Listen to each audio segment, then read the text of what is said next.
Saya menyaksikan dengan ngeri saat dia bergoyang sedikit.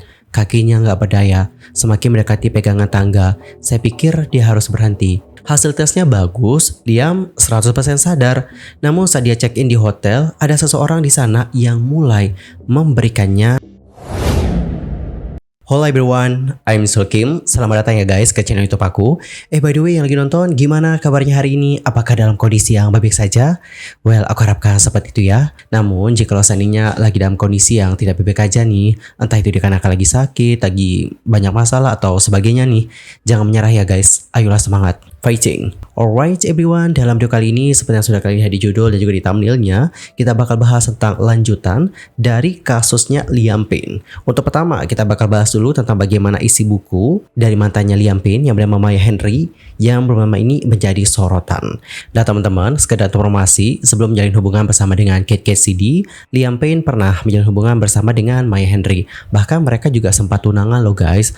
Namun pada akhirnya hubungan mereka kandas nih. Adapun untuk Maya Henry sendiri sempat menulis sebuah novel, judulnya adalah Looking Forward, yang mana buku ini menurut Maya terinspirasi oleh jurnal pribadi yang ditulis selama pandemi COVID-19 di saat dia masih bertunangan dengan Liam Payne. Dalam buku tersebut dikisahkan tentang seorang calon model bernama Mallory yang jatuh cinta pada mantan anggota boyband yang bernama Oliver. Novel ini mengisahkan tentang romansa mereka yang cepat berlalu dan patah hati sang tokoh utama ketika Oliver frustasi dengan karirnya yang mandek. Buku tersebut juga menyentuh tentang tema-tema seperti aborsi, pelecehan, kekerasan, penyalahgunaan zat, hingga gangguan makan. Dan belum lama ini, novel tersebut kembali menjadi sorotan oleh para netizen. Hal itu dikarenakan dalam buku itu, tepatnya menjelang akhir bagian nih guys, karakter Mallory kembali ke Flat London yang ia tinggali bersama dengan Oliver. Dan dia mendapati Oliver sedang menderita gangguan mental akibat obat-obatan. Dia berteriak nih, menangis, dan juga menampar wajahnya sendiri. Pada satu titik, dia mengancam akan melompat dari balkon sambil berkata bahwa dia akan melakukan B-word. Serem gak sih guys? Seperti dilansir dari Los Angeles Times, Maya dalam bukunya menuliskan seperti ini. Dia berdiri di luar, di tengah malam London yang gelap, terisak-isak dan tak berdaya. Pegangan tangan hanya beberapa kaki jauhnya, dan di bawahnya ada trotoar yang dingin dan keras. Saya menyaksikan dengan ngeri saat dia bergoyang sedikit. Kakinya nggak berdaya. Semakin mendekati pegangan tangga, saya pikir dia harus berhenti. Saya harus menghentikannya. Kurang lebih seperti itulah bagaimana isi bukunya. Di sisi lain, di luar buku tersebut, Pablo Policicchio yang merupakan juru bicara Kementerian Keamanan Buenos Aires mengatakan bahwa Liam Payne itu telah menjatuhkan diri dari balkon kamar hotelnya. Laporan juga menyebutkan bahwa polisi menemukan zat-zat di kamar tersebut yang tampaknya adalah narkoba serta ada juga bukti alkohol. Kamar hotel Liam Payne juga memiliki berbagai benda dan perabotan yang hancur, termasuk layar TV yang pecah. Policicchio juga menambahkan bahwa polisi dikirim ke hotel tersebut setelah menerima panggilan darurat tentang adanya seorang pria yang agresif yang mungkin berada di bawah pengaruh narkoba ataupun alkohol. Dan ketika mereka tiba, mereka mendengar bunyi dentuman dan menemukan jasad Payne di halaman. Sementara itu, dalam novel Looking Forward, tokoh utamanya memeluk Oliver dan juga menariknya ke dalam flat. Namun, Oliver menjadi semakin gelisah, mengoceh, dan mondar-mandir. Dia pun meninju dinding dan juga mengumpat. Oliver kemudian mengambil kapang nih guys dan juga mengayunkannya. Lalu setelah itu menghancurkan TV. Oliver juga mengangkat kapak tinggi-tinggi ke udara, lalu memecahkan lampu gantung dan melukai sang kekasih yaitu Mallory. Dalam novel itu, Oliver tampak bingung, takut, lalu marah. Dia bahkan menyebut Mallory jahat. Lalu setelah itu menangis dan juga memanggilnya malaikatku yang manis. Dia terisak-isak setelah itu pingsan. Namun dalam buku itu, Mallory sendiri tidak terlihat memanggil polisi sebagai pilihan dikarenakan nantinya ini akan mengundang perhatian dari media. Sementara itu, manajernya Oliver datang ke flat itu ditemani oleh psikiaternya Oliver, seorang dokter, dan seorang pengacara. Mereka lebih lanjut membahas tentang perawatan lanjutan dengan seorang dokter yang telah menandatangani perjanjian kerahasiaan. Pengacara akan menangani pengendalian kerusakan termasuk first, tetapi semua kebocoran tampaknya telah ditambal. Lebih lanjut, dalam buku itu Maya menuliskan, mereka telah melakukan banyak upaya untuk mengendalikan dorongan destruktifnya. Saya tahu, tetapi dia terus bergula dengan iblis yang berkaitan dengan trauma mendalam. Tekanan ketenaran dan juga jadwal yang gak henti-hentinya hanya memperburuk iblis yang berkaitan dengan trauma ini dan menyebabkan episode destruktif impulsif. Dan guys, dalam novel itu juga diceritakan lebih lanjut bahwa untuk Oliver akhirnya terbangun dan tersadar. Ketika dirinya melihat dan juga mendengar tentang apa yang telah dilakukannya, dia putus asa dan juga menyesal. Ketika COVID-19 menyerang, penjaga keamanan Oliver tinggal bersama dengan pasangan itu, melindungi Mallory dari Oliver dan Oliver dari dirinya sendiri. Siklus itu terjadi berulang nih guys, hingga Mallory merasa muak dan akhirnya pergi. Alright, jadi seperti itulah bagaimana isi novelnya.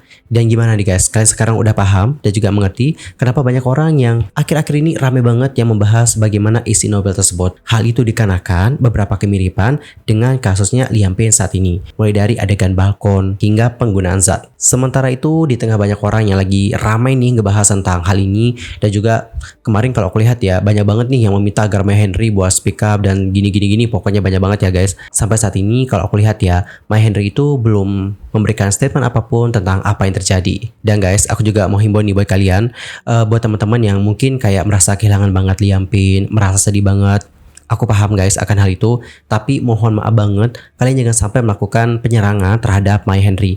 Karena beberapa waktu yang lalu My Henry itu terus diserang dengan beberapa komentar-komentar yang astagfirullahaladzim banget untuk dibaca guys. Dan kalian tahu nggak kenapa ada netizen yang berkomentar seperti itu? Bukan dikarenakan bagaimana isi novel ini ya guys, tapi dikarenakan sebuah kasus yang sempat kita bahas dalam video ini. Mungkin untuk menjelaskan lengkapnya kalian bisa nonton ya video ini, karena kalau aku jelasin di sini lagi takutnya nanti ada yang terlewatkan, takutnya misinformation. Jadi untuk lebih jelasnya langsung aja nonton video yang ini ya guys, untuk mengetahui apa yang terjadi antara My Henry bersama dengan Liam Payne.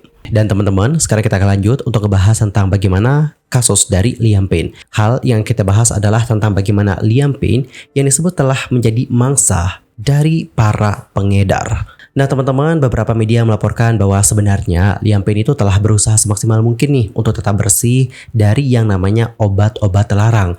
Dikutip dari The Sun, mendiang bahkan menjalani tes bebas narkoba sehari sebelum kematiannya. Menurut sumber itu, Liam berusaha keras untuk dapat terbebas dari yang namanya narkoba. Daily Mail juga melaporkan nih guys bahwa Liam Payne baru saja pulih setelah berjuang melawan kesehatan mental yang buruk selama bertahun-tahun dan telah mencari pengobatan untuk konsumsi alkohol dan obat-obatan yang berlebihan. Diketahui berlanjut bahwa dia ditangani oleh psikiater baru di Miami. Liam juga berharap dapat memulai hidup yang baru bersama dengan kekasihnya yang bernama Kate Cassidy.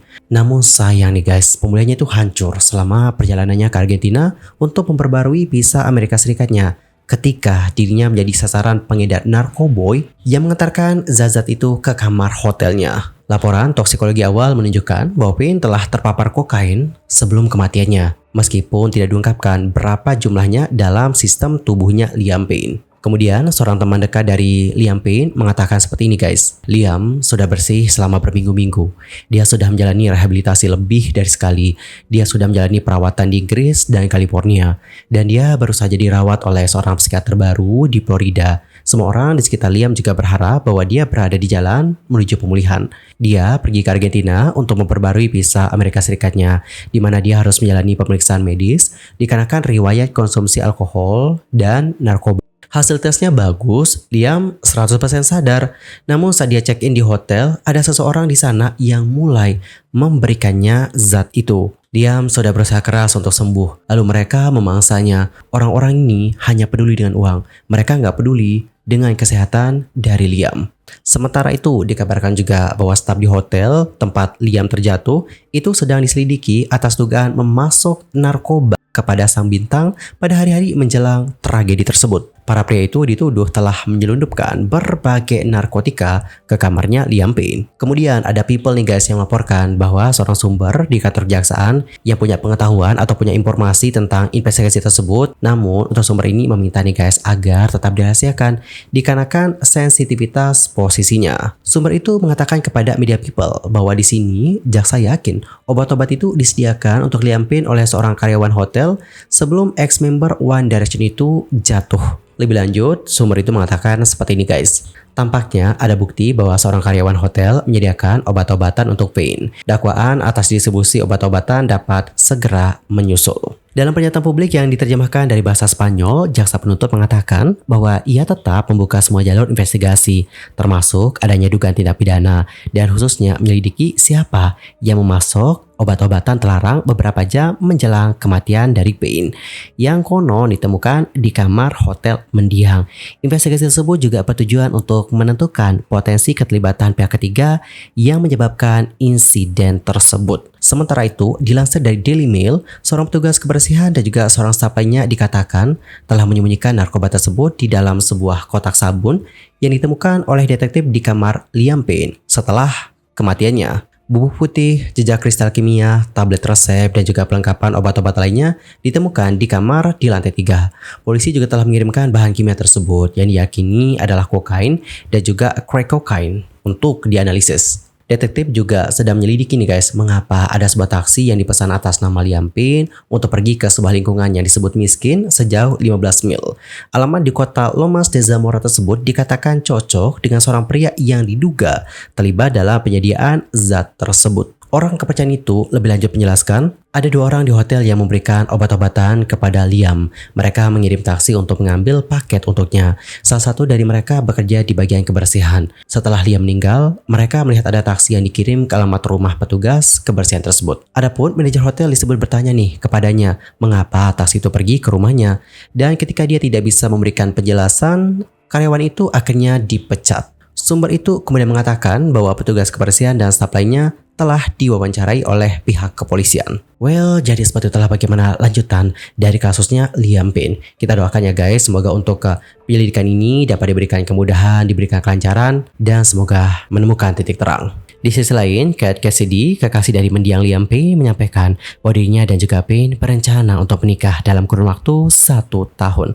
Melalui unggahannya, Kate menuliskan, "Aku bahkan gak tahu harus mulai dari mana. Hatiku hancur berkeping-keping dengan cara yang tidak dapat aku ungkapkan dengan kata-kata. Aku berharap kamu dapat melihat dampak besar yang telah kamu berikan kepada dunia. Meskipun saat ini terasa begitu gelap, kamu membawa begitu banyak kebahagiaan dan kepositifan kepada semua orang. Jutaan penggemar, keluarga, dan terutama saya.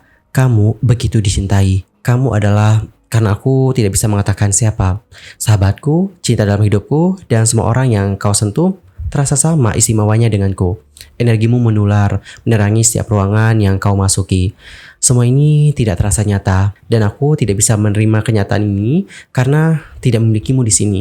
Aku berjuang untuk mencari tahu bagaimana cara hidup di dunia tanpamu di sisiku. Bersama-sama kita bisa menjadi anak-anak lagi, selalu menemukan kegembiraan dalam hal terkecil. Lebih lanjut, Kate juga menggambarkan Liam Payne sebagai orang yang memiliki jiwa yang paling baik dan jiwa yang paling suka bersenang-senang. Ia juga mengatakan bahwa kehilangan Payne membuatnya terasa seperti kehilangan bagian terbaik dari dirinya. Ia juga mengatakan guys bahwa dirinya gak bisa membayangkan hari tanpa tawa dan juga cinta dari Liam Payne. Kate mengatakan bahwa kekasihnya itu membawa begitu banyak cahaya ke dalam hidupnya. Kate juga teringat nih guys akan sebuah catatan yang ditulis oleh Liam Payne kepadanya yang berbunyikan, "Aku dan Kate akan menikah dalam waktu setahun atau bertunangan dan bersama selamanya. Por. Oke, dan menjelang akhir nih, Kate menuliskan, "Liam, aku tahu kita akan bersama selamanya, tetapi tidak seperti yang kita rencanakan. Kau akan selalu bersama denganku. Aku telah mendapatkan malaikat pelindung. Aku akan mencintaimu selama sisa hidupku dan seterusnya, membawa serta mimpi dan kenangan kita kemanapun aku pergi." Sekali lagi turut sedih atas apa yang terjadi dengan Kate. Dia pasti sangat kehilangan banget, dan kita doakan untuk Kate dan juga keluarga dari Liam Payne serta mereka-mereka ini tinggalkan dapat diberikan ketabahan dan juga kesabaran. Anyway teman-teman, cukup sekian untuk hari ini. I'm Solki pamit, dan aku juga mohon maaf ya guys kalau ada kesalahan, baik itu dalam ucapan, sikap, tindakan, dan mungkin ada kesalahan formasi, mohon koreksinya. Sampai jumpa ya semuanya dan selamat beraktivitas. Goodbye everyone.